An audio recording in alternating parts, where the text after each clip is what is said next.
गांव के किनारे एक पुराना पीपल का पेड़ था, जिसके बारे में कहा जाता था कि वहाँ एक यक्षिणी का वास है। वह रात में प्रकट होती, अपनी अद्भुत सुंदरता से पुरुषों को लुभाती और उनसे अपनी इच्छा पूरी करवाती, फिर उनकी आत्मा को पीकर उन्हें निर्जीव छोड़ देती।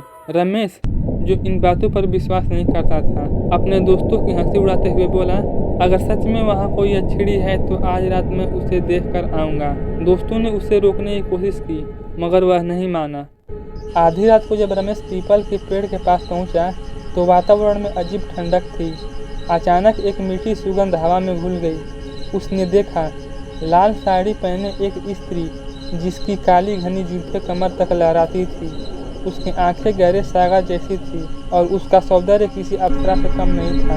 वह मुस्कुराई, धीरे से आगे बढ़ने लगी और मधुर स्वर में बोली, तुम मुझे देखने आए हो, अब वापस कैसे जाओगे? रमेश के पास जाकर यक्षिणी उससे लिपट गई। उस समय दोनों निवस्त्र थे। कुछ देर बाद रमेश का शरीर अकड़ने लगा। उसकी आंखें भय से फैल गई। अचानक स्त्री का मुस्कान भयानक हो गया और उसकी आंखों से लाल चमक फूटने लगी।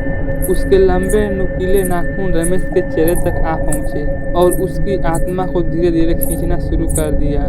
सुबह गांव वालों को रमेश का निर्जीव सूखा हुआ शरीर उसी पेड़ के नीचे मिला, जो कि यक्षिणी उसे मार चुकी थी।